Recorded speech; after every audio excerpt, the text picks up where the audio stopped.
السلام علیکم معزز خواتین و حضرات، علی ممتاز آپ کے ساتھ ایک اور ویلاگ لے کر آج کے دن کی سب سے بڑی خبر، جسٹس یحییٰ افریدی نے بطور چیف جسٹس آف پاکستان اپنے عہدے کا حلف لیا اور چارج سنبھال لیا۔ چارج سنبھالتے ہی جو سب سے پہلا آرڈر کیا گیا، جو کہ پی ایم ایل این کی گورنمنٹ کے لیے، پیپلز پارٹی کے لیے، اتحادیوں کے لیے بڑا پریشان کن ہے کہ وہی کمیٹی جو پریکٹس اینڈ پروسیجر 1 یعنی کہ جو پہلا پریکٹس اینڈ پروسیجر آرڈیننس تھا اس کے مطابق کانسٹیٹیوٹ ہوئی تھی، اور اس میں جسٹس منصور علی شاہ بھی تھے، جسٹس منیب اختر بھی تھے، کیونکہ سینئر پیونے جج جسٹس منصور علی شاہ اور اس کے بعد جسٹس منیب اختر صاحب تھے، اور قاضی فائز عیسیٰ اس کو ہیڈ کر رہے تھے۔ اب وہ جو کمیٹی تھی وہ پریکٹس اینڈ پروسیجر 2 جو کہ کویشنبل ہے، اور جس کے آتے ہی ٹھیک آدھے گھنٹے کے بعد چیف جسٹس قاضی فائز عیسیٰ نے اس کا استعمال کرتے ہوئے جسٹس منیب اختر کو اس کمیٹی سے علیحدہ کر دیا اور جسٹس امین الدین کو اس کمیٹی کا حصہ بنا دیا۔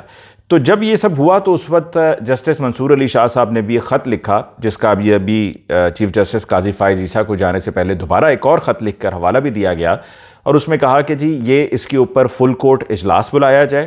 اور جب تک یہ فل کورٹ اجلاس نہیں بلایا جاتا تو وہ کسی اسپیشل بینچ کا حصہ نہیں بنیں گے، اور اس کمیٹی سے اس وقت وہ خود بھی وڈرا کر گئے،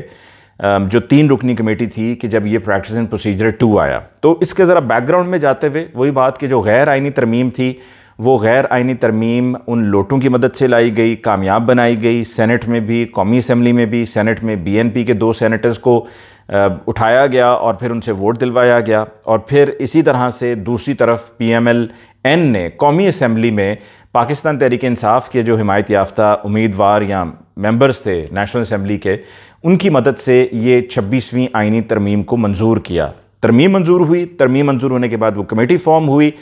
پاکستان تحریک انصاف نے اس کمیٹی کا بوائیکاٹ کیا۔ اس کمیٹی کا فیصلہ یہ کہ سینئر موسٹ جج justice Mansoor Ali Shah chief justice of Pakistan نہیں ہوں گے، بلکہ جسٹس یحییٰ آفریدی ہوں گے۔ تو جسٹس یحییٰ آفریدی ان کی طرف سے ایک ہینڈ پکڈ جج ہیں، اور جسٹس منصور علی شاہ کو صرف اس لیے چیف جسٹس آف پاکستان کے لیے نامینیٹ نہیں کیا گیا، ان کو نہیں بنایا گیا کہ گورنمنٹ کو یہ خطرہ ہے کہ منصور علی شاہ صاحب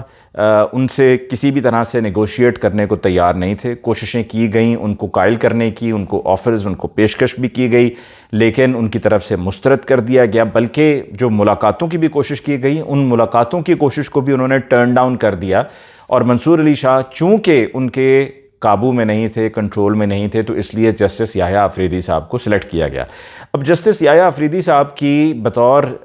جج ریپوٹیشن بہت اچھی ہے۔ مسئلہ یہاں پر پاکستان تحریک انصاف کو جسٹس یحییٰ آفریدی سے نہیں ہے، مسئلہ اس 26ویں آئینی ترمیم سے ہے کہ جس کے نتیجے میں جسٹس یحییٰ آفریدی کا سلیکشن ہوا، ورنہ تو یہ ہونا تھا نا کہ یہ 3 ناموں میں سے تو سلیکشن ہونا ہی نہیں تھا۔ سیدھا جو پروسیس تھا، جو چلتا آ رہا تھا ہمیشہ سے، کہ سینئر موسٹ جج of the supreme court becomes the chief justice, تو وہ چیف جسٹس بن جانا تھا جسٹس منصور علی شاہ نے۔ اب اس پورے سینیریو میں گورنمنٹ نے اپنی مرضی سے جسٹس یحییٰ آفریدی صاحب کو اور ان پر اچھا خاصا بوجھ ڈال دیا، ان کی کریڈیبلٹی کو بھی داؤ پہ لگا دیا، کیونکہ اس سے پہلے ان پر کوئی کنٹروورسی نہیں تھی۔ اب ہر کوئی انہیں اس نظر سے دیکھ رہا ہے کہ جی یہ تو پی ایم ایل این اور پیپلز پارٹی نے بڑا سوچ کر اور بڑا مینج کر کے انہوں نے ان کو چیف جسٹس لگایا ہے، تو اب دیکھنا یہ ہے کہ ان کے ایکشنز کیا ہوں گے۔ اور جسٹس یحییٰ آفریدی پر اس بات کا بوجھ ہے کہ ان کی طرف سے اپنے ایکشن سے ان کو یہ ثابت کرنا ہے کہ وہ انڈیپینڈنٹ آدمی ہیں، انڈیپینڈنٹ جج ہیں، اور عہدے کو بھی اپنے لے کر انڈیپینڈنٹلی چلیں گے، کسی کے زیر سایہ نہیں ہیں، کسی سے انفلوئنس نہیں ہیں، غیر جانبدار ہیں۔ یہ وہ پریشر ہے جو جسٹس یحییٰ آفریدی صاحب پر ہے۔ تو آتے ہی جو پہلا ان کی طرف سے فیصلہ آیا، جس سے P M L N, Peoples Party, سب میں بڑی گھبراہٹ ہے اب کہ یہ کیا ہو رہا ہے، ہم نے تو جسٹس یحییٰ آفریدی سے کچھ اور سوچا تھا۔ دیکھیں، پی ایم ایل این کی تو تاریخ رہی ہے، پی ایم ایل این کی تاریخ یہ رہی ہے کہ جنرل مشرف کو اس وقت نواز شریف وزیر اعظم تھے، ان کو آرمی چیف لگایا گیا، وہی ان کے لیے الٹا پڑ گیا۔ جنرل باجوہ کو بھی پی ایم ایل این کی گورنمنٹ تھی، نواز شریف صاحب تھے وزیر اعظم، ان کا سلیکشن ہوا، ان کو آرمی چیف لگایا گیا، وہ الٹا پڑ گیا۔ یہاں پر بھی جتنا سوچ سمجھ کر اپنی طرف سے بڑی تیاری سے کیا گیا نا، وہ ہوتا کچھ ہے۔ جب ایک دفعہ کرسی مل جاتی ہے تو اس کرسی کے بہت سے تقاضے ہیں، اور مجھے یہ نظر آ رہا ہے کہ جسٹس یحییٰ آفریدی جو یہ ہمیں جوڈیشل ڈیوائیڈ، تقسیم نظر آ رہی ہے، میری نظر میں وہ اس تقسیم کو ختم کریں گے،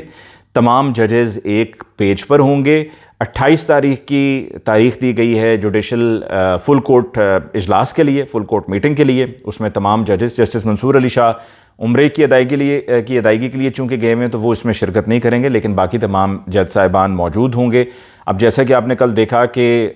جو آخری الوداعی ڈنر تھا چیف جسٹس قاضی فائز عیسیٰ کے لیے، بلکہ پرسوں کی بات ہے، تو اس میں کئی ججز نے شرکت نہیں کی. اس میں جسٹس شہزاد نے نہیں کی ہے جو chief justice Lahore high court تھے، ان کو پھر اسلام آباد لایا گیا. جسٹس عائشہ ملک نے کی، جسٹس اطہر منیلا نے نہیں کی، جسٹس منصور علی شاہ نے نہیں کی. یہ سب اس الوداعی ڈنر میں موجود نہیں تھے. لیکن آج جب جسٹس یحییٰ آفریدی صاحب کی تقریب حلف برداری تھی تو تمام ججز وہاں پر موجود تھے، سب موجود تھے، اور وہ اس سے ایک بڑا پازیٹیو میسج گیا ہے. گورنمنٹ ایک اور سوچ لے کر بیٹھی تھی، اور وہ یہ کہ جی جسٹس یحییٰ آفریدی جیسے ہی چیف جسٹس بنیں گے یا ان کا نامنیشن ہو گیا ہے تو جسٹس منصور علی شاہ، کیونکہ وہ سپر سیڈ ایک طرح سے ہوئے ہیں، اور جسٹس منیب اختر، وہ دونوں استعفیٰ دے دیں گے.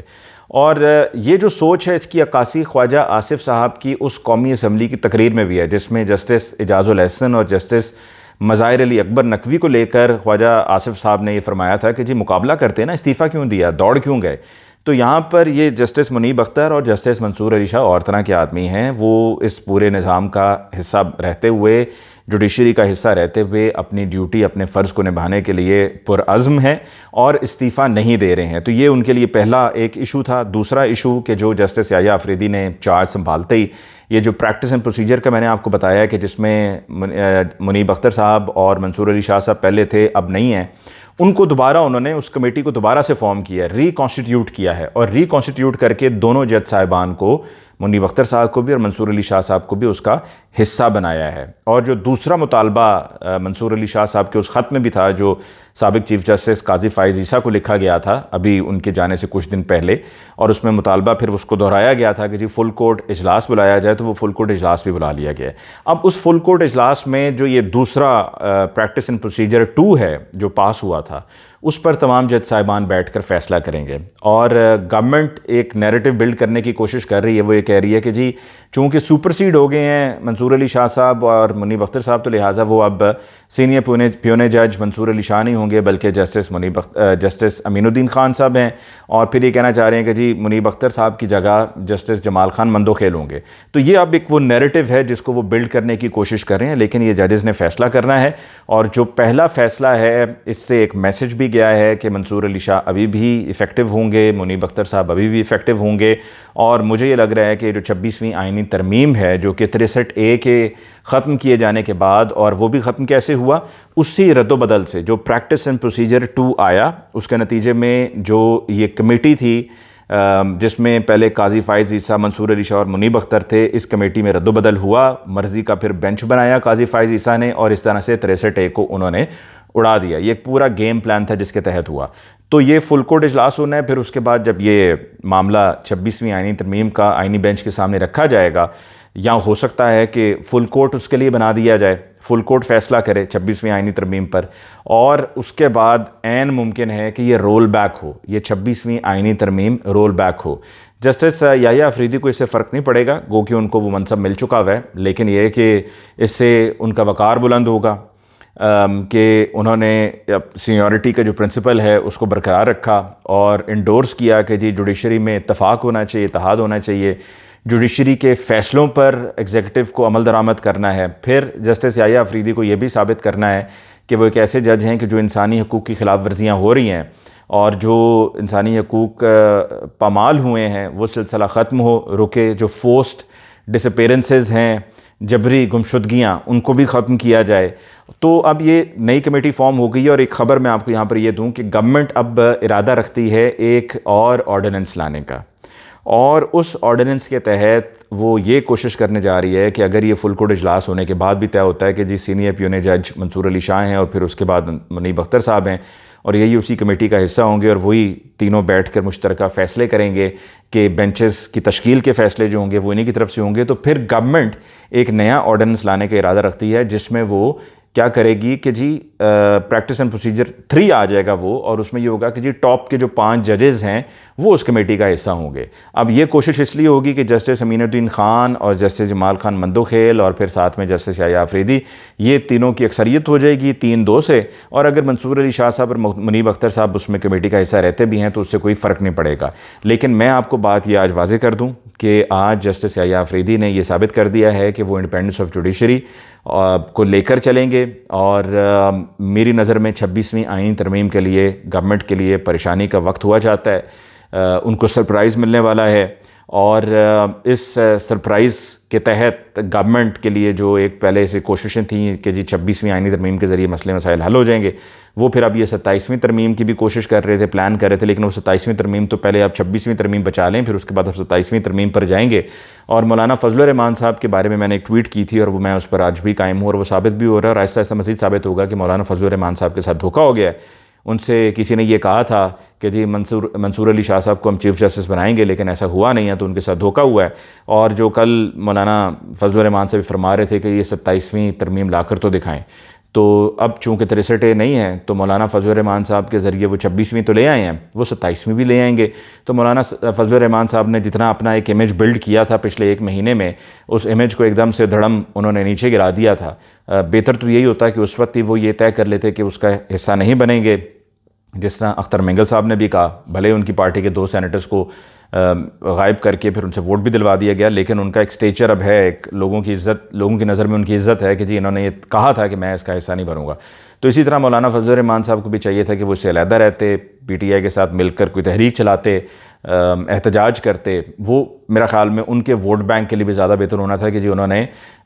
جو اپرائٹ آدمی ہیں اور انہوں نے پختہ فیصلہ کیا، وہ پھسلے نہیں، کیونکہ مولانا فضل الرحمان کو لے کر تو ایک ریپوٹیشن ہے نا کہ جی وہ تو بڑا ایزلی مینیج ہو جاتے ہیں، انہیں آفرز کریں تو وہ مینیج ہو جاتے ہیں۔ کیونکہ اس 26ویں آئین ترمیم کے پاس ہونے کے بعد ایک خبر یہ بھی آئی تھی کہ جی ان کے جو غلام علی صاحب تھے کیئر ٹیکر دور میں گورنر کے پی کے، انہی کو دوبارہ وہ گورنر بنانا چاہ رہے ہیں، اور مولانا فضل الرحمان صاحب نے بلاول صاحب سے اس پر ڈیل بھی ماری ہے کہ جی آپ ان کو دوبارہ سے گورنر بنا دیں۔ اور یہ فیصل کریم کنڈی صاحب جو کرنٹ گورنر ہیں کے پی کے پاکستان پیپلز پارٹی سے ان کا تعلق ہے، چونکہ ان کو نظر آ رہا تھا کہ جی میری تو کرسی پھر گئی، تو انہوں نے یہ خبر میڈیا تک بھی پہنچائی تھی، اور میڈیا نے اس بات کو خیر اتنا تو نہیں لے کر چلا، لیکن یہ ایک ان کے لیے الارمنگ فیصلہ تھا، معاملہ تھا، اور اس کو پھر انہوں نے میڈیا تک بھی پہنچایا۔ تو اس کے ساتھ ہی مجھے علی ممتاز کو دیجیے اجازت، اللہ نگہبان۔